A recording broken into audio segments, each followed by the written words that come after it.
Welcome to episode 163 of In Touch with iOS, a podcast that talks about iPhone, iPad, Apple Watch, Apple TV, and related technologies. I'm your host, Dave Ginsberg, and my co-host, Warren Sklar. He's back. How you doing, Warren? It seems like I'm doing like every other or third week with you here. It's summer, so what can I tell you? We're running back and forth. The beach house. The beach house. At the beach house, and we're doing some traveling and all sorts of stuff going on. Root canals, throw a root canal in there 1 week. So you got all that stuff. Yeah, that's half done, by the way. I still have to get the other half. It's terrible. Anyways, good to be back. And that other person is back, and she's back. I'm so happy she's back. Kelly Guimont. How are you, Kelly? Better than Warren, apparently. No, I'm good now. Because I don't have a root canal in my horizon. So. Me either. Yeah. Well, you talk now, but it's going to happen. Oh, no, I've had one. Oh, okay. That's why I'm even happier that I don't have one on the horizon. So no, it's half done, so I could actually feel the hole in my tooth with my tongue, which is a lot of fun. So, no, Warren, not fun. Not fun. The other thing. Yeah. Okay. All right. Let's get on with the show here. Got some Everyone great news. who's audio only is very happy right now. Yeah, they are. They didn't get a good visual.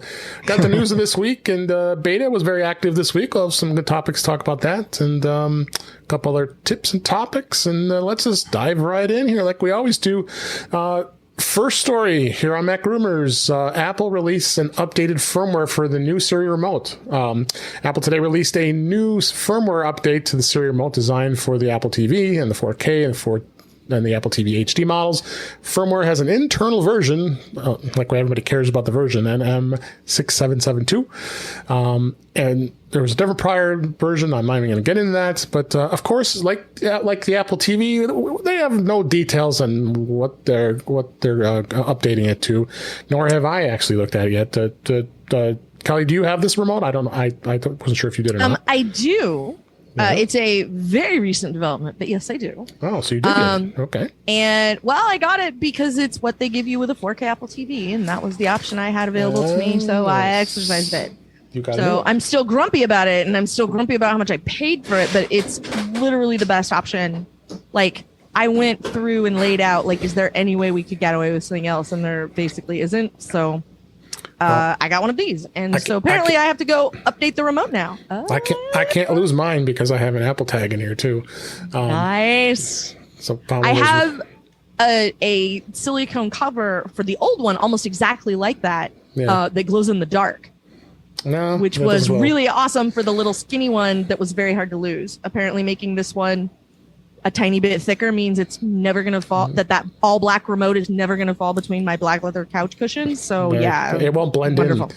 Like that picture they were always showing where someone had an iPad with the black case and it was sitting on the car seat, and it looked, and you didn't see it. I looked for my iPad for 3 weeks. I think it said on it. Was sitting right on the seat. I remember that one. Yeah. I'm still not getting used to the Siri mic button on the right side. I keep forgetting, and I also am not. I'm still having getting used to the touch knob as opposed to the touch on the other one. So trying to use the voice assistant on the remote, that's on you. I basically never use it except occasionally. What did he say? Which is my only Apple TV pro tip. Is if you want to know what somebody said, if you ask the lady, what did he say or what did she say, it doesn't matter which one you use, it will automatically back up 10 seconds and then give you 10 seconds of closed caption, and then it stops. Cool. And then it just lets you keep going. So that's super handy, but that's the only thing I ever use it for. I bet it's a lot of fun when you're watching with other people and they don't like that. That's right. Well, I only ever watch with my husband, and Mr. Kelly does it way more than I do, so it evens out. And Warren, I know you don't have one of these, so I was going to ask any. I have no desire, and my wife put the kibosh on any more remotes in the house, so we're good. Yeah, figures much. So it's there. You won't know much about what it does, and I haven't even looked either. So bug fixes and improvements, just like every other update we get, right? They updated the listing device in there, so it's listening for you more. Oh, okay.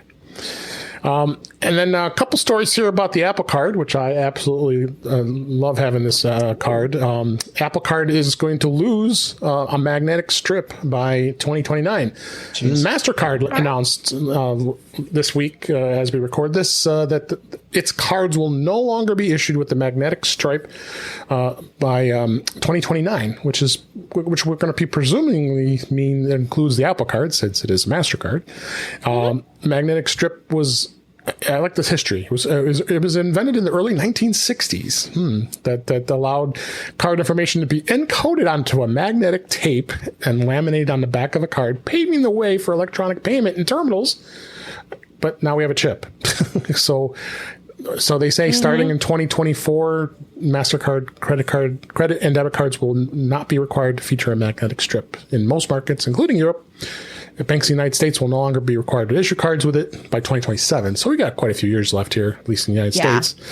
By 2029, it'll be gone. And I guess some countries will be exempt, but by 2033, no more. But I'm for this plan. Most of Europe has been chip gone for functioning ever. Well without it for a long time.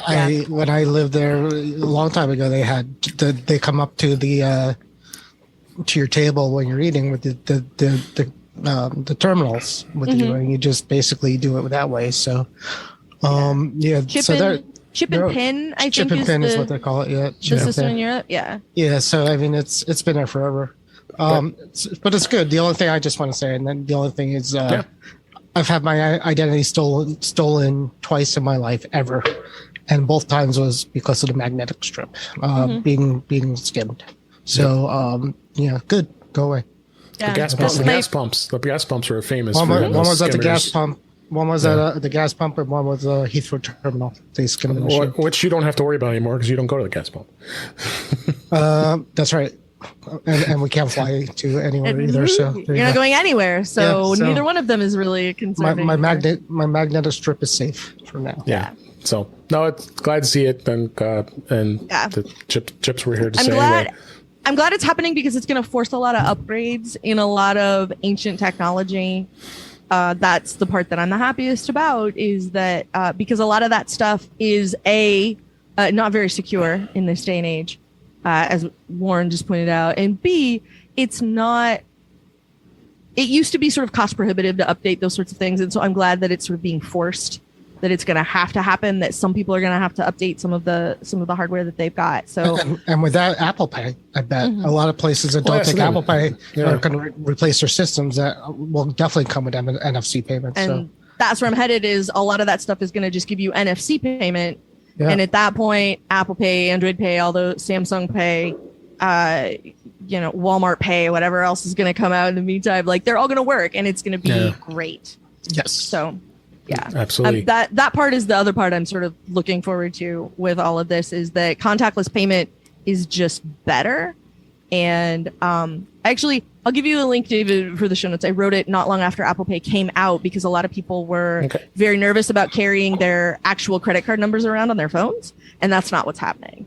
So I'll give you a link for that. So because I sort of broke it down in very basic terms, like what it is that's actually happening. So it's not your actual credit card number. It's actually way safer to use your phone to pay for stuff than it is to use the card. Even if it's got a chip, it's way safer. Yeah. Oh, yeah. I mean, I don't remember last time I've even taken that card out of my wallet. It's in my wallet, but it's always either my Apple Watch or my iPhone. So as long as they take Apple Pay. And then piggyback onto that, there's also an article here. There was an Apple Must actually today as we record this, that the Apple Card is the best U.S. credit card, says J.D. Power. While most U.S. users have been less satisfied with credit card issues during the first pandemic plague year, Apple Card user ratings say it's the best mid-sized credit card you can get. So it's according to both JD Power and Apple PR. So you got to kind of think of both there. They've been giving all these interest-free months during the pandemic, and that's why probably everybody like it.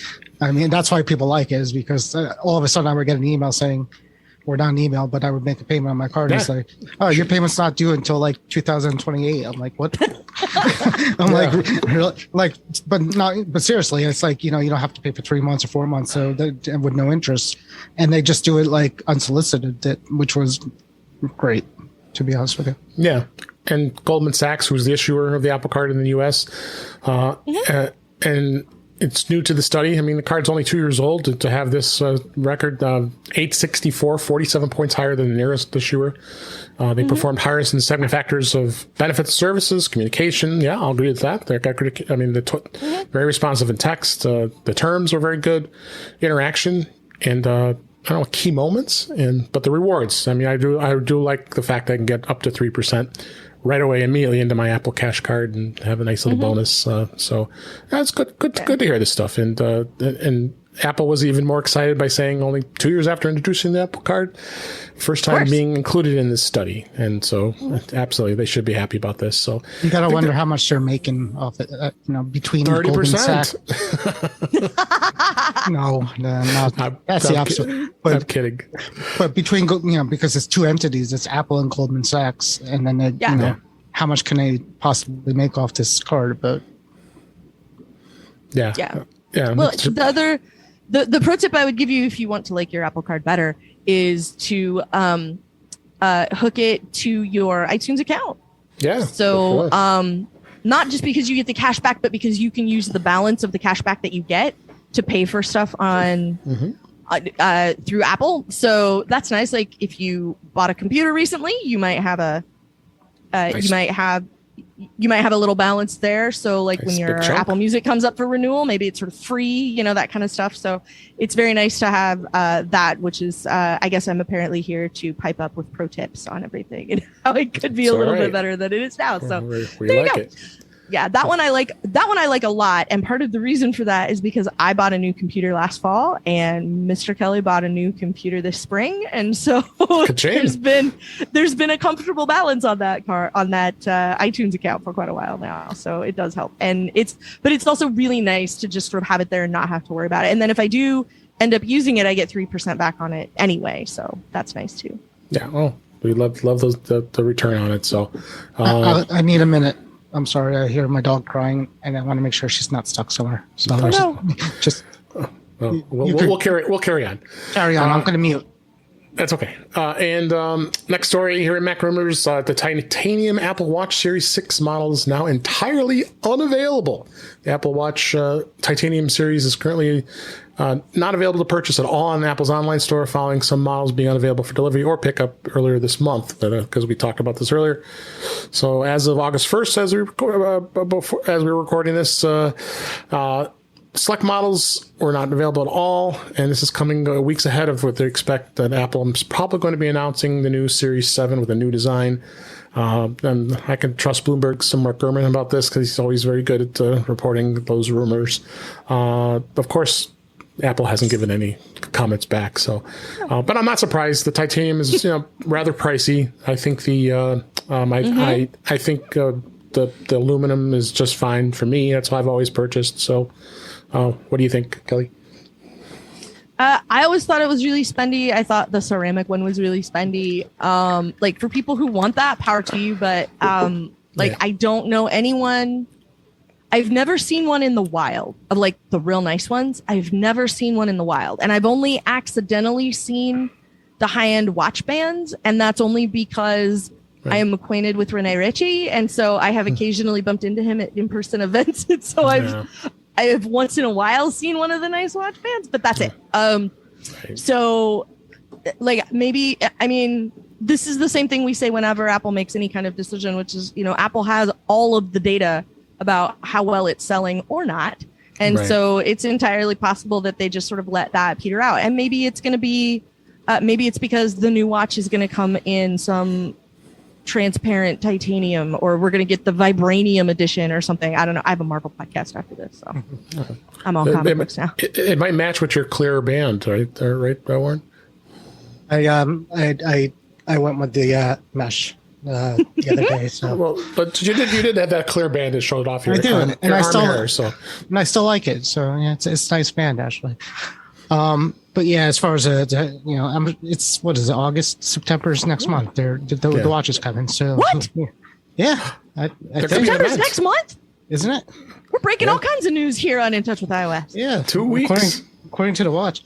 So so a new watch is coming. So it's it's not a big deal actually. I went Series 0, 1, and 2. I went to stainless steel. And then after that, I'm like, what am I doing? Why am I doing this? Because all I do is sell them to get the next one, and nobody cares at that point that it's stainless steel. So I've just been getting the aluminum at this point. So I'll continue to do that. That's what I've been doing. My nice blue one. I'm like happy with the blue. I like the brushed because I don't generally I don't have a silver tone watch band, like an aluminum watch band or a stainless watch band that I have to worry about it being like different kinds. So I'm always wearing, like right now I'm wearing the Pride band. I have the other Pride band and the other Pride band, and I have like a couple of silicone ones that I rotate through, and I have one from Nomad that's just plain black. So I use those, and so it doesn't matter that I'm not worried about it having to match the finish on the body of my watch. So I always wear a colorful one anyway. So I've been there too. And when I first went to the brush metal, I had you ever see the covers, the faces that could kind of change the outside of it. So I would get like a shiny aluminum one or a shiny gold one to try to match it with my shiny bands, and it just bolted up. It didn't look right, so I ended up just abandoning that idea. But I mean, I have a couple of I have the Black Link Apple one, which is the really nice one. Not quite the Hermes. Oh yeah, but it's nice, and I got it for a good deal, and I've had it since Series 1, and it's great. Yeah, it's one of my favorite bands.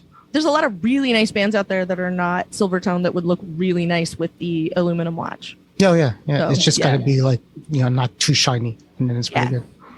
Yeah, absolutely. Next story, Adobe. Our friends at Adobe announced new features for Photoshop on the desktop and the iPad. Apple today announced several new updates for Photoshop apps available for the Mac and the iPad. It's gaining a healing brush and magic wand feature, bringing it in line with for the desktop. iPad version was introduced in 2019 and it launched. It was very limited, honestly. It lacked a lot of features. We were all excited to see that Photoshop could be, really competing against its desktop brother or sister. In addition to those two features, it's gaining some canvas projection, which allows Photoshop users to share their canvas or collaborate live on a larger screen, which is cool. You can hook your iPad up to a TV screen through HDMI or USB-C. Other new additions, you got the neutral filters and all kinds of other fun stuff. It's here in the article and the show notes. So it's good to see Adobe's finally getting Photoshop in line, and then it's going to make people more excited to be using this product. I don't use it. I don't know about you, Kelly, but I do not. It's a little pricey for me. I went Affinity a long time ago, particularly because it started out on my iPad. I wanted to be able to make some basic edits, and there was no Photoshop at that point. And so I went with Affinity Design, or I don't think it's Affinity Photo. I went with Affinity Photo, and I have a couple of other apps that are along similar lines that I absolutely cannot remember the name of right now. But that for some basic stuff, if I'm going to do it on my iPad, I basically use the Affinity stuff to do it. It's pretty great. So, any comments on that, Lamar? No, I'm unfortunately very uncreative in these programs, and I want to be more creative because I got this. We've had the iPad, and now I have the iPad Pro, and I would love to get that pencil because it does funny things, but I have no need to do that. And I'm just not. I'm musically creative, but I don't. My brother does artwork for a living. He might like that kind of stuff, but I don't. Yeah. You don't need the pencil for art, though. You need the pencil. For what I do every morning is I lay out my day in a PDF. I import a PDF into Notability and scribble all my notes down in handwriting so that it's better for me to remember, but I have everything in one place that I can carry around with me that's easy to access on all my devices, but I'm able to do the handwriting. And so it makes it... I haven't handwritten... Since computers started, I don't think I've handwritten anything because I hate my handwriting. And the only thing I think I ever had... Honestly, I think the only thing I've ever done is sign my name. Everything else has been typed. You kind of have to do that. Yeah, I just yeah. And I could avoid that too. Sometimes I could insert my signature, but sketching is note taking is good too. But it's just not something I would do on it. And I'm just trying to help you buy an Apple Pencil, Warren. I'm trying to enable you. Yeah. Go with me on this. What else can you do with it? Can you use? I heard you can use it as not a mouse, but you could use it to touch your screen. You can use it as an input device. Yes. Yeah. Which I do a lot of typing. Yeah, it appeals to me because of fingerprints. I don't like that. So. I use it. I also use it for podcast editing because I use an app called Ferrite to edit my podcast. And the one that I edit, I use Ferrite to do that. And using the Apple Pencil for that is really nice because of the precision. So it makes it very easy to get exactly between the words when I'm trying to cut something out and all of that. So it's really, really nice. Yeah. And it's got I have the second generation Apple Pencil. So it's got where in Ferrite, you can adjust the controls. So if you double tap the side of the pencil, what you want it to do, it can play or pause or back up 5 seconds so you can hear the edit you just made or whatever. And it's really nice. Yeah. Yeah, that makes sense. So by far, that's the thing I use it for the most is podcast edits. And then a close second is I spend time in the morning scribbling out my day in a little day planner PDF that I have. Stick figures when you're bored? I would have to label a stick figure. That's the level of artwork I'm capable of. So I do occasionally try and all that good stuff. Or let me just show you the thing I'm trying to if we do this in the yard, I've done house project kinds of things, like taking a picture, taking a drone photo of the backyard and marked up here's where all the sprinklers are and here's where we want to take this piece out, yard projects and things. Or take a picture of the front of the house, lay out the Christmas lights. I've done those sorts of things. So Operation Griswold is a lot of work, y'all. Yeah, you do a lot more things than I do. It sounds like so. All right, let's move on. This is from 9 to 5 Mac. iOS 14.7.1 users complain about no service bug after updating their phones. This was complainers. Always complainers. Well, you're on beta, so you don't. You don't need to use your phone as a phone. So, so a few weeks ago, Apple did introduce the 14.7.1. We did talk about this. So that fixed a big bug with the Apple Watch that was unlocking, and they addressed that security vulnerability that was being actively exploited. But now some iPhone users, not me, not us, I don't think, in this version are experiencing no service coverage message from their carriers. Users are saying that restarting the phone, removing the SIM, even resetting the network. I couldn't remove the SIM as I'm using an eSIM. Didn't help. So Apple really hasn't acknowledged this. There's a support page that's dedicated. It's linked in the article here about no service. It's searching and give you some tips. But interestingly enough, we talked about this, and this hasn't gotten a lot of press. This is actually in ZDNet. That was talking about this, that reportedly Apple is developing iOS 14.8, which is kind of strange since iOS 15 is down, around the corner, because they found that code in Xcode. So it'll be interesting to see where this goes. Yeah. But it seems isolated because not a lot of people have been complaining about it. What do you think, Kelly? This strikes me as the kind of thing that Apple doesn't really want to talk about until what they can talk about is the fix. Right. And so that may be why we haven't heard anything about it. Also, when I look at these things about this is what we found in Xcode, I always think, and that's why I could never have a developer job at Apple, because even if I were a developer, I would go and I'd be putting in there iOS 16, and we're making a 9-inch iPhone, and we're making iTunes 26, setting a timer to wait and see how long it takes the internet to lose their minds over, right now I would be putting a string for a new version of iTunes in the Monterey beta just to see what happens, because that's my idea of entertainment. Yeah. So I would be that person all right, and I'm pushing the button to release this now, and then literally setting a timer to wait and see how long it takes somebody to go, oh my God, iTunes is coming back. Oh my God, they're crazy. Any thoughts, Warren, before we move on? The only thought is, didn't Apple say that they weren't going to twist people's arm to go to 15? They said you could be on the 14 track and the 15 track. So my guess is after the next month, they're going to announce some feature that's available on the new phone on iOS 15. And then they'll say, good news, if you're on iOS 14, you could get partially some of that features. And that's why you're going to have a 14.8. So that's what I think is going to happen there. Yeah, there's something coming that's gonna roll out to maybe some of the other photography features or something will come out. Something that that you can use on a newer phone. And maybe if you have iOS 14, you can still get some of that, and that's why they want to add some things to it. Yep. Yeah. Next story, and I know this is going to be real exciting for Kelly. 9 to 5 Mac. Apple releases Ted Lasso sticker pack for iMessage and clips. Woo-hoo-hoo-hoo. All right. You only know this is exciting to me because you sent me one, and I went, "Oh my god, I need one of these right away." Yeah. I hope you grabbed them. I did. It's free. It is free. It's great.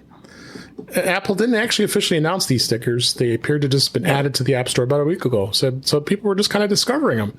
So yeah, it's really cool. Like Football is Life, Is a Soccer, Believe. You got Ted's just his head and his glasses and his mustache, and Keely's there, Roy's there, and they're all animated. That's the thing I liked about them is that every one of them is like just subtle animation. And he's holding a cup.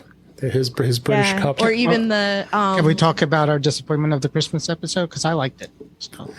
I'm not disappointed in it at all. No, but have you read the news? Like, have you read people complaining about it or no? It's not my fault people hate Christmas and fun. Like, I can't help it if people don't like fun. I said the same thing. I enjoyed it. I thought it was fun. It's only going to be like released at a weird time for another few months, and then it'll just be a thing you can watch it again during Christmas anyway, and it'll be great. Like, it wasn't even like it wasn't the time. Well, I was part of it too, but it was corny, right? The ending was corny. No spoilers. I didn't find it corny. I found it like the right amount of Christmassy sentiment. And I think maybe it just felt out of place in the middle of August. Literally watched it while we were under a heat warning here. Oh yeah, it was hot. So it was, triple digit weather, and I'm like, Christmas, this is gonna be great. But I thought it was a lot of fun, and in fact was very excited that I got to host the incomparable episode about it over at Football is Life. So you got your plug in. Good. I was gonna say. I thought it was a delightful episode. It has all kinds of things that I love very much in the world. It was a Christmas episode. It had karaoke. It had scotch. It had chosen family. It had all kinds of things that I love. So all of those were wonderful. I mean, kind of silly. I don't love that, but Roy's reaction was comic genies. Like, why is watching that face? Why do you have to search for a dentist? So I mean, all right, let's doesn't he have the internet to find it? Let's finish the story. Finish the story 3 weeks ago. That the comic timing in this episode was a masterclass in comic timing. That's the rest of it. It's so good. I enjoyed it so much, and I always say let people like things. And, if people want to bash it, go ahead and bash it. But I'll tell you what, the end of this year, it's going to be on repeat at my house. As soon as A Christmas Story is done with its 24-hour run, I'm just going to run that for another 24 hours. That's what's happening. We're going to do it. So. All right, let's move on here. This is in Cult of Mac. Warren was just talking about going to watch Suicide Squad after the show today. HBO Max plans to fix its broken Apple TV app, quote unquote, within days. I was going to say, watch it if you can, Warren. Yeah. I don't have it on my Apple TV. I have it on my TV. So. Oh, okay. It seems to be okay. Then you're good. They plan to fix the Apple TV's buggy app within days. I now realize, I was just thinking, when I'm watching shows on HBO, it's like HBO Max, I'm like, why is it so difficult to get the next episode? We've been plagued with issues affecting playback controls, subtitles, general usability. And executives insist they aren't blind to the problem, but a major overhaul of the platforms is on the way. And they're rolling out a number of fixes to address significant issues with its streaming apps in recent months. Well, what do you expect? AT&T's involved. See, that's all you needed to say. Yeah, that's all I would say. So, I hope they fix it. I've been liking a lot of shows on HBO. I mean, I just mentioned there's a show I've been watching, Hacks. It's on HBO Max with Gene Smart. A lot of fun, and I forget the gal's name is the daughter of Lorraine Newman. So, a lot of good shows. Yeah. And watching it on your iPad is a joy because that's what I've been doing. So, Any thoughts? I need it to get better because if it gets any worse, it's going to be the TiVo app, and that's just going to make me mad. I mean, yeah. I go. I'm pretty upset with the TiVo app right now.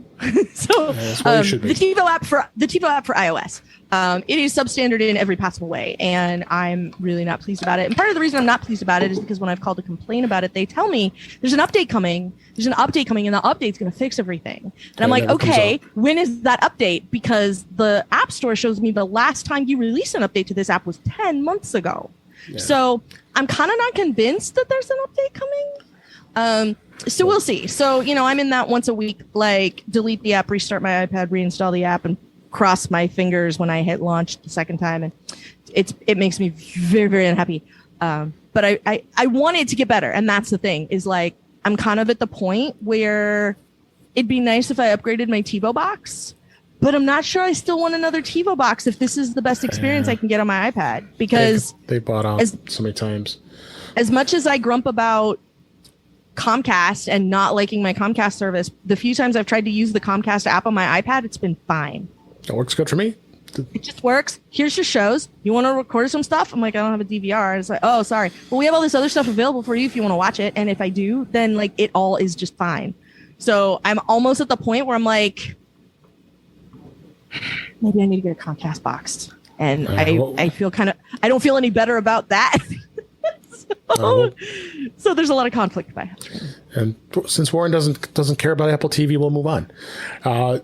The iCloud, and this is also 9 to 5 Mac. iCloud for Windows updated with a new password manager app. Apple today, they did release an iCloud app for Windows users, finally bringing a new password manager app. And I've tried it.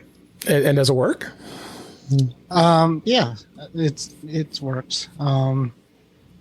They eased into it. So the first stage they did a Chrome extension with iCloud. So they did that a couple of weeks ago.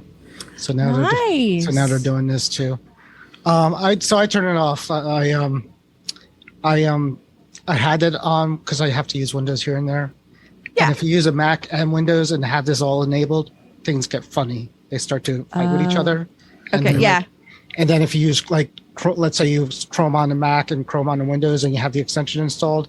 The extension is installed on the Mac version, and things get ugly. So it's not a beautiful situation, but I suppose there are a couple of Windows only users with iPhones, which is probably who this would be for. Not for somebody who uses too many devices. Not too many people listening here are using Windows, but I figured it was work PC. Like if your house is Apple, but your work computer is not. Yeah, I know loads of people in that situation, and it'd be nice to have some decent password management. Yeah. In that respect, like at least something you're familiar with, and then you can log into that stuff on your phone or whatever. Yeah. I know a lot of people who have a work iPhone and a PC even. So like for those folks, it's probably good too. Like anything that makes you more secure and it's really not less convenient, I'm always going to be for that. So yay. I'm glad they're taking a shot at it, because now like it'll get refined as people give them feedback. It should get better. Absolutely. iCloud for Windows has been historically bad. And very bad. They keep trying, but it's so just integrated with the system that it just doesn't do the things you want to do. Right. Like, I've tried, if you ever try to do the photo version of it, to turn it on the photo library, it's terrible. You have to download manually things. So, maybe one day they'll get it right, but we'll see. All right, then the last story here, we're going to talk about Netflix is now rolling out spatial audio support on the iPhone and the iPad. This is a 9 to 5 Mac. Netflix has confirmed that it is now rolling out spatial audio support on both iPhone and iPad applications. This will enable that immersive experience using directional audio filters, and has been a long time coming to Netflix users. And Netflix did confirm that with 9 to 5 Mac, and it's been reported around on Reddit and other places. So the toggle for managing the spatial audio is going to be in the control center, and it'll be exclusive to the AirPods Pro, yay, and the AirPods Max. Apple says spatial audio is an immersive experience using directional audio filters, as Warren places his springs on his mic. It definitely is a welcome, especially for many of us who enjoy it's coming to HomePods too. Yep. Is that what they're coming to HomePods too? Oh, nice. For Netflix, Yep. so. HomePods Mini. So Kelly, you sound excited about this. Well, I think it's interesting. And part of the reason I think it's interesting is because Netflix still doesn't play nice with the Apple TV app. Yeah. So like Netflix won't show up in your Up Next or anything. And I don't know anyone else who's doing any sort of spatial audio stuff. So I don't know if spatial audio is coming to Netflix if you use a Roku or, that like a Fire TV stick or, any other sort of streaming situation. So I think it's interesting that they're willing to give Apple they're willing to do a certain amount of stuff for iPhone users and for Apple users in general.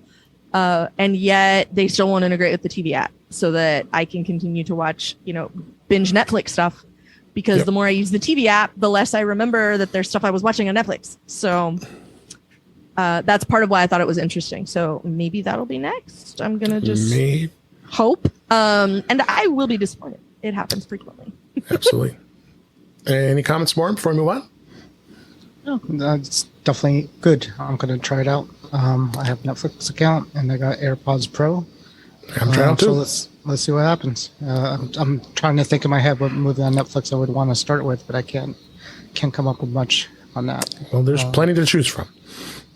Well, does it come into everything on Netflix, or is it just coming to like originals or some stuff? Do we know? I don't know. I mean, they reverse engineer it with music, right? They were able to add it to older songs, so I guess they might be able to do it with movies too. Yeah. But I'm thinking something really science fiction-y, kind of like spaceships and blah blah blah. Yeah. All right. Yeah. Well, let's go ahead and we'll check it out here. So let's move to the topics this week. Beta, because we have our resident beta expert, Mr. Warren here. We're on iOS 15 beta 6. The two big things that happened this week as we record. SharePlay is going to be disabled when it gets rolled out, and Safari redesign. First, talk about the Safari redesign. I think everybody was complaining about the floating bar on the bottom of the screen on the iPhone. So now on the iPhone, they now moved it back up. So the address bar is back where it was, like it is in iOS 14. And you also can change the bottom bar if you want to opt to have the toggle between the tab bar view. But, again, there's going to be a lot more changes coming you would anticipate. That's why it's beta. So they've got some changes in here, but I think the biggest story was SharePlay was removed in beta 6. Apple has temporarily removed it, and because they're not ready. And Kelly, I don't know if you guys have talked about this, but I think it's interesting to see why this happened. Maybe Apple isn't ready yet it's not ready for prime time, and they really overhyped it. Is what I'm thinking. Yeah, it may not be, and I'm kind of disappointed because the things that I thought were the most interesting when people talked to me about SharePlay, I did an interview with a developer who makes a telemetry app for iOS. So you can use it to see, it's all completely anonymous, but you can see how many people opened this thing or experienced a crash or went to this particular menu option or whatever in your app. And he was excited about being able to use that to talk to people who are using his app. Like, let me step you through that. I'll show you what this looks like here. And then, you don't like pie charts, you like bar graphs. Let me flip that for you. And now you can see, the same thing. So he's talking about using it for business reasons. And the people that were talking about it the most, it seemed like to me, were the stuff that was the most exciting was not you can watch a movie with people who are not hanging out in your basement with you. And that's the part I thought was going to be exciting about it, was when it finally rolled out that we were going to get some really interesting applications of it. So for it to be gone, I'm kind of disappointed, but it could just be that they found something fundamental, like security wise, and it's going to come back in the next beta. And then, everybody got worked up about nothing. So, that's always a possibility too, because we've seen stuff come and go in the beta cycle. It's the point of the beta cycle is to make sure that what we get is solid.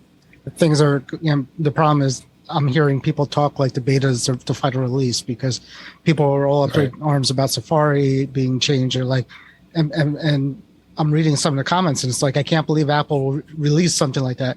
And I'm like screaming in my head, it's not released. It's not released. It's in beta. It only beta people should know about it. Right. Like, so people are complaining about that. People are complaining about the sharing going away, but if they launch it on iOS release day, then they didn't lie. It's in beta. Universal access, the one feature I really upgraded. The whole reason I did this quickly is because I really wanted to play universal access, because I think that's going to be awesome with the iPad. Never happened. So I mean, every week I'm getting sadder and sadder that it doesn't come to me, because I'm looking forward to that more than any other feature on it. But yeah, the people who are just kind of saying, I can't believe Apple changed Safari, I can't believe Apple doing this. They're listening. Obviously, this is what beta is for. This is why there's a beta for public feedback, and this is why there's a public beta as well for more public feedback. So chill your horses. Is that a thing? No, it should be a thing. Anything else, Warren, that you noticed that you've been happy with, you sad with, besides those? Salesforce worked for 2 of the betas, and then it stopped working again. So it took away. So one of my games that didn't work now works. Everything works now except for Salesforce, which is kind of a bummer, but whatever. Well, especially if you have to use it. I have to use it, so it's a pain in the butt. Because there's no browser version, or there's a secret way to get the browser version. But no, haven't really noticed much with the iPhone or the iPad. They had a watch beta that I did 2 days ago. Anything Apple Watch? Nothing. I mean, what I could tell you is the unlock with Apple Watch timing has gotten really good. For the last 3 betas. Yeah, so it's even better than it was in iOS 14, where it kind of really unlocks everything and talks to each other a little bit better. So that should be good. All right. I'm looking forward to that. Yeah. So that's it for beta this week. I got all the articles linked in the show notes if you want to review more of what's going on. I found this article interesting that I came across. Thought it'd be a good topic. This is actually from CDNet. So you wonder sometimes what they'll talk about when it comes to Apple. But I thought this was interesting. Apple iPhone could be forced to use the USB-C instead of Lightning. But then he says, but Apple is likely to end up not using either. And I guess you're dealing with the European Commission, who's putting pressure on electronics manufacturers to come up with a common charger for smartphones and other devices. Most manufacturers are using USB-C or micro USB-C. God, that's still there. That leaves Apple as the biggest name in the Commission's crosshairs. According to Reuters, legislation was being drafted following a vote last year to push for a common charger. I don't know. That's going to be pretty tough to really push, but they really should. I think the Lightning connector is well overdue. I would be sad because as most of any of us out there have drawers full of cables with the Lightning charger and docks and accessories and all kinds of other accessories. So, well, what do you think, Warren? Do you think this is something that Apple is going to have to give in on sooner or later? Because obviously they gave in a little bit on the iPad. I mean, but iPads, cheaper iPads don't have it. They're still Lightning. So but why are we even forcing them out? They should have done this 3 years ago when they did the iPad Pro. Because I mean, right now I don't between my Macs and my iPads and my phone, everything is USB-C. And it's like, now it's becoming a problem, except I'm looking at my AirPods case, which is still Lightning, but it's also wireless charging. It's also wireless. Well, so is the phone. So, I mean, I guess ZDNet's saying they're not going to use either. So it's obviously saying they're going to take the whole away, which is what Apple wants to do. Obviously portless. They want to be portless, and there's reasons. It's more environmental proof. It's more dust proof. It's more waterproof. There's logical reasons to make a port proof because it makes it a more durable, environmentally friendly phone. So I get that. I'm not a big wireless charger person. I like my cables. So, but if they go to USB-C, I'm stocked. I would let them do it at this point. Go USB-C. It's not going to happen. They did this once before, and they said like all the phones need to use micro USB instead of whatever nonsense they're using. And so Apple went, okay, European phones come with an adapter. Your move. And they still made Lightning phones. We got all the wailing and gnashing of teeth when Apple dispensed with the 30-pin. I can't even imagine what it's going to be like when it's Lightning. Yeah. The primary difference, I think, now is that there are a lot of low-cost alternatives. And there didn't used to be. When we first got Lightning cables, if you did not buy the $29 Apple one, you were screwed, basically. And there were very few 30-pin options that were not from Apple. So I'm more interested in what Apple's going to do next, because I don't think it's ever going to be portless. I can see why they would want to, but it should be USB-C. It should have been USB-C in the 12 when they went back to the square sides, where they would have had, I would have gladly paid for a phone that was 2 millimeters thicker. So you could have just given me a USB-C port and I could use the same cable that charges my phone and everything else. If you have a Nintendo Switch or an iPad Pro or a gaming headset or any of a number of other things, like lots and lots of stuff uses USB-C now. And so it wouldn't be a big deal. Most people, if you have a recent, a late model laptop from anybody, it's probably got USB-C on it. It probably came with a cable. So, for the most part, I wish they'd just go USB-C and be done with it and kind of rip that Band-Aid off, all at once. I wish they'd done it with all of the iPads, and that would have been the right way to go. Right. Ages ago, the iPad is thin and the iPad Air is really thin, but if they were a tiny bit thicker and you could give me USB-C with that, then rock and roll. So, yeah. I mean, logically, you would have thought the iPhone Pros would have had the USB-C, and the ones with a home button would still have the Lightning cable, just like the iPad lineup. It would have been fine. Yeah. So I'm just surprised they didn't do that either, too, because if it's a price thing, then I just don't think it's going to change. I don't think the EU is going to change Apple's mind on this. They didn't do it last time they tried to do this, and they're not going to do it this time. Well, you're right about the 30-pin thing, because that's right. What Apple's scared about. That Apple's saying we're not going through that again, because if we change this, we're just going to get millions of angry letters of people who have all these cables. But I don't think they got millions of angry letters. I think there were just a bunch of people that went on Twitter and decided to be mad, because that's what people like to do, and that's did they even have Twitter back then when that 30-pin went away? Yeah. Yes. 96.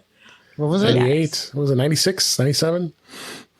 No, that's not when they went Lightning. We had 30-pin iPhones. You're talking about Twitter. Twitter came out in 90. What was that? Twitter's been around for like 14 years. No. 13, 14 years. Yeah. No, I'm not that old. I remember the day it came out. I am old, but old. Okay. On the one hand, yes, that's true. But also, the 80s were still only 20 years ago, so it's fine. Okay. I feel much better. Yeah. And also I wanted to bring up, this was quite a big story, and I'm sure you guys are going to cover this tomorrow, Kelly, and Mac Server's Daily Observations. T-Mobile, their data breach include personal information of almost 50 million customers. T-Mobile did issue a statement today about further details. So they finally confirmed that there was a cyber attack of their servers and data breach that include personal information of about 50 million current, former, and prospective customers. The numbers have been fluctuating. They were saying up to 100 million people, and everybody's freaking out. And, because we've included things like your birthdays, your names, or social security, identifications like driver's license. But they're saying only about 7.8 million, which is still quite a bit of current customers, which includes me. And I think Warren as well. So they're just telling people that you should proactively change your PINs, change your passwords, which I need to do. And they're also going to offer, oh boy, I want 2 years of free identity protection services from McAfee. But what do you think, Kelly? I mean, this just keeps on going here, and it's actually surprising that this happened to T-Mobile. So, well, okay, it's not only because this is at least the third data breach that I can think of for T-Mobile of theirs. There's one in 2019. There's one in 2018. And the thing that I thought was good about this one, if there could be, is that they were very upfront about here's what happened. Here's what we know about what happened. Here's what we're doing about what happened. And here are some things that you can do about what happened. There's a page right on their website of like, here's a link to change your password. Here's a link to how to set up additional security on your account so that your phone can't get ported out from under you. And, you know, as people like to do shady things to it and stuff like that. So they have like, at least they have a bunch of resources available for people, and they step through like right at the top of the page. Like, we've had a data breach. Here's what we know happened. Here's what we're investigating right now. Here are the things that we can tell you about what we know so far. And here are some things that you can do if this could have been a thing that affected you. I think the part that is the worst about it is that they were not clear on the time frame. So they didn't say if you were a prospective customer of T-Mobile in the last 18 months, in the last 6 years, in the last 15 years, like they never gave any sort of timeline. So like if you've ever attempted to do business with T-Mobile, your information could be part of this breach. And that's the thing that I didn't like about it. But otherwise, like the response has been decent. But yeah, somebody unsavory being able to get a hold of that much information, like it is a little worrisome, I guess, for especially because they've had problems before. And so the fact that there still continues to be ways that people are getting in and getting this information is the part that I sort of am unhappy about, because I haven't seen anybody break it down, you know, like, well, this data breach happened because X, and this data breach happened because Y, and this one happened because Q. So there was no way we saw that one coming or could have prepped for it or, you know, whatever. Like, I'm not seeing any of that. Absolutely. Warren, what do you think? I mean, this is something that is worrisome to you? For me, no. I, as I said before, the only time I ever had anything happen to me ever was because of the magnetic strips on my card. And I've never had an issue. I mean, most of the stuff that T-Mobile leaked out is available somewhere else. I mean, it's not like they're not getting private pictures, you know, of us. They're getting numbers that are out on the internet. And identity theft is not as scary as people think, because there's protections all over it. You have every major credit card now has identity protection. We've had people use our credit card before. That wasn't us. And we've called the bank, and after 10 minutes, they say, okay, we dropped the charges, and that's it. So, you know, maybe in the 70s or 60s, it was bad because they didn't do that because of cost. But, you know, so what's the worst that's going to happen with this? Identity theft, they're going to take your credit card. They're going to buy things. Credit card company calls you. They drop, they send you a new card and you don't pay anything. Unless somebody's going to actually pretend to be me, like for real somewhere. I guess I would find out. We're having an issue right now with unemployment. People claiming unemployment for people that aren't themselves, and that's part of the that maybe somebody got their social security number off the internet and did it that way. But again, everything is sort of reversible and fixable if somebody gets this information. So absolutely doesn't bother me. I guess that's what I'm saying. All right, but go out there. If you're not comfortable, change your password on T-Mobile's site. Change the PIN and just be safe out there. I mean, that isn't a bad idea. I need to still do that. I haven't done it yet. So, I want to wrap things up with some Apple Watch tips. We don't tend to talk too much about the Apple Watch. There's some tips here, and I wanted to review a couple here. I don't know about you, but the honeycomb layout of the Apple Watch apps, I could take it or leave it. I left it 6 years ago. Yeah. We hate it, precious. It burns us. So that's why we suggest that you use the list view, which will get rid of that honeycomb and replace it. You have a nice long alphabetical order list of apps. So the way you set that is you got to find the settings app on your Apple Watch, and then you select the app view, and then select list view. Then it gives you a nice pretty list of all the apps, and it's nice. I can scroll through them and not have to zig and zag around with that honeycomb. So that's one tip here. And then I always wanted to know, how do you hide third-party Apple Watch apps. Some of these third-party apps that you download also appear on your Apple Watch. Drives me crazy. Things like Bank of America or whatever bank did you do, maybe Google Maps or some other apps. I mean, I go through and pretty much say no, I don't want it on my phone, on my watch. So you go into the Apple. You go into the iPhone's watch app, and then you make sure that you're in the My Watch tab. Then you scroll down and then look at installed on Apple Watch section and toggle off that you never use those, and then the app will be removed from the Apple Watch. So if you don't want to use that, that's one of the ways I suggest that you do that. You guys you ever use any? That's what I always try. I default to everything to install on the watch, just in case. I mean, honestly, I never know if I'm ever going to want it or need it, so I might as well put it on there until I run out of space. Okay. And then, how do you mute Apple Watch notifications? Some notifications drive me crazy, and I don't want to be bothered. So, same thing. You can also turn those off. If you go into the Watch app on your iPhone, select notifications.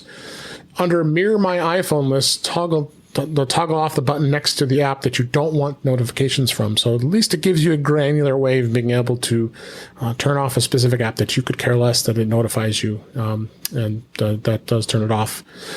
This one is interesting. I didn't even realize you could do this, and I don't know how practical it is, but you can make your Apple Watch a few minutes fast on purpose. It's not uncommon. Sometimes you want to adjust the time of your watch, or any clock for that matter, that make it run fast. So you're either earlier or you're ahead of your schedule. Of course, the Apple Watch pulls the time from your iPhone or the internet, but you can manually set it so you can make it up to however many minutes faster or slower if you so choose. And the way you do this is you go and open up the settings app on your Apple Watch, select clock, tap the +0 min bar, and then spin the digital crown, and it'll allow you to set the total minutes that you want it to display. And you are able to set the clock so it runs up to 59 minutes fast. Oh boy, you really want to, I'd really want to do that. I could see 5 or 10 minutes, but okay, 59 minutes? A little crazy. So I heard you were surprised with that, Kelly. I don't think it's not something all of us probably take advantage of, but you might want to. No. Like 2 minutes is really all I need, and that would make a huge difference in my life. So I like there you go. Now you can move it to 2 minutes. Yeah. And then lastly, I wanted to. I know I use this all the time. You can use your Apple Watch as an alarm clock, and I really love the nightstand mode on the Apple Watch. And I have the disc charger from Apple. It's got the flip up charging piece in it. So I set my watch in there, and it goes into that mode, and I could set the alarm on it, and it becomes my alarm clock. And the way you set it is go into the settings app on your Apple Watch. You select general, and then you can select the nightstand mode to toggle it on, and then it'll turn on each time you put the Apple Watch into a charger on the side. Or if you use the charger that came with the Apple Watch, you can just put the watch, set it on its side, and it'll come up as a nightstand mode. And every time you see it, you'll see just a big display of the time, and then of course tells you that when your battery's fully charged. So those were a couple cool tips with the Apple Watch you don't hear about too often. So I thought I would share that with everybody. So with that, you have something to say, Kelly? Yes. Have you met me? I have two tips. I have two tips. The first is if you don't, I wear my watch to bed because while the alarm clock piece is nice, the gentle wrist buzz to wake up to is delightful. It is such. Charge it in the morning. Well, yeah. So, like, first thing when I get to work, I have a meeting that lasts a minimum of half an hour, and so I make sure I charge it while I'm sitting in my meeting, and then I charge it later at different times during the day. Like the meeting is when you want it. That's a de facto time is when you want to watch is during the meeting, so you don't have to look at your phone. You gotta, Well, I have to sit in front of my computer. It's a Zoom meeting, so I'm chained to my desk in front of the camera, much like the setup that we have here. So, dropping it on. So I have a charger on my desk, and so I drop it on my charger at work. And then I also have between that and like charging when I take a shower and charging like if I have a meeting, like if I know I have a meeting that's going to be an hour long or whatever, and I just drop it on while I'm doing that, then I've not had a problem with the battery life. I have a Series 4. and it's been solid all the time. Does a half hour give you, like, if you wear it during the night and do like a half hour, you think that's enough to get you through the day? It gets me a good portion of the way through the day. And then like when I eat lunch, I'll drop it onto charger for another half hour or so, and then that's usually all it really takes. And then you get an alert. I've been thinking about doing the same. I've been thinking about sleeping. So good, and it feels just so much more civilized to get that little buzz on your arm. To wake up to in the morning, it's just so much more pleasant, and nobody else wakes up, which is also an advantage. So I love that. If you want to put it in nightstand mode, though, David's going to have a link in the show notes to the greatest charger that you can have for your Apple Watch, because it is spectacular. And then the other tip I want to give is that, because I think a lot of people probably use this, is the Find Your Phone little chirp from your watch. But instead of just tapping on it, if you tap and hold on it, then when the chirp goes off, the light flashes on the back of your phone too. And so then, like, you know, if it's in the car, for example, or whatever, then that gives you a much better option because you can see it. So, absolutely, yeah, that's the other one that I would give, is because like it seems like a lot of people don't know about that one, and I really love that one. So that's one of my all-time favorites. So I'm gonna try and send the link to you live while we're on the show, so I can see everybody's reaction to it. So there it is. This is the greatest the greatest watch charger in the history of watch chargers. Every time I put my watch on this charger, it makes me happy. Elgato. Oh yeah, I've seen that. Yeah.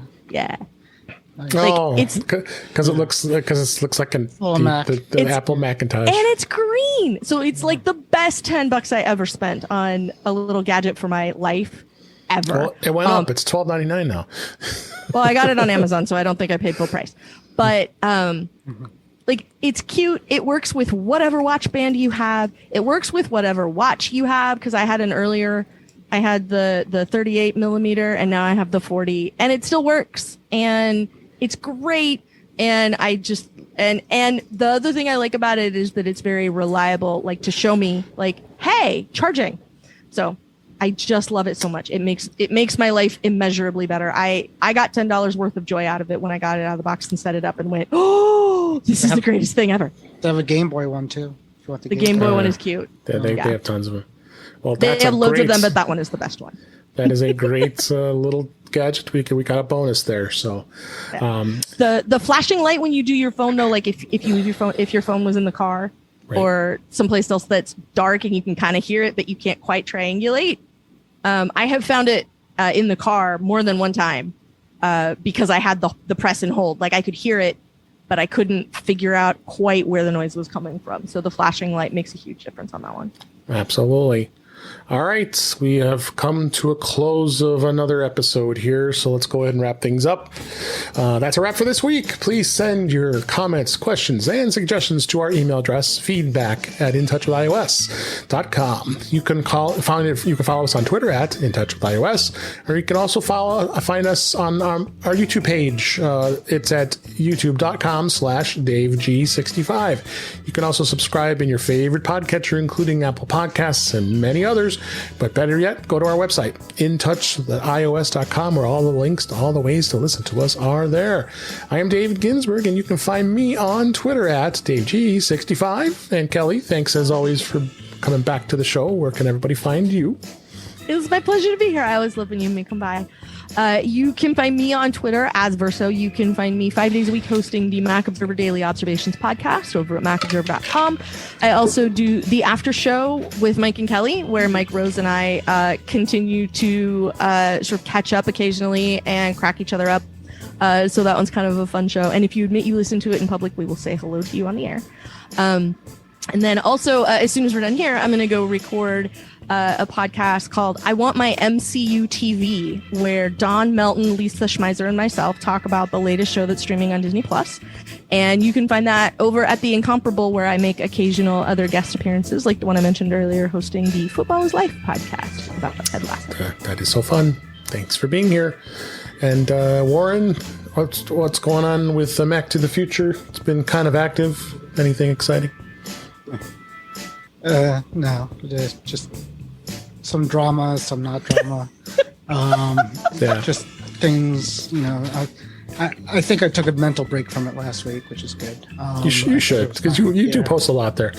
Yeah, I took a little break. So anyhow, but it's getting close to September. We'll get busy talking about things. Yes, we will. And anyways, it's always good to see Kelly, and I'm sorry I haven't been on a show with you for a while because it just hasn't worked out, but it's always fun. So you say it's always good to see Kelly. I haven't done it in like 2 years, but it's always good to see Kelly. I was on. Has it two? No, it's. I was on a show with you not that long ago. On your show, yes. On Mac Voices Live, you've popped up occasionally. I think or something like that. Oh yeah, you can find me on Tuesday nights on Mac Voices Live sometimes. Yeah. Yep. I think Guy might have said we're on hiatus for the Back to the Future Go thing. Yeah, we are. Did you see that? Yes. So we're on hiatus, which is good and fine. But anyways, thanks for having me back. Thanks, Kelly. Of course. All right. Thanks, everybody, for listening. I hope everybody enjoyed the show. We enjoyed doing it. And we'll talk again soon.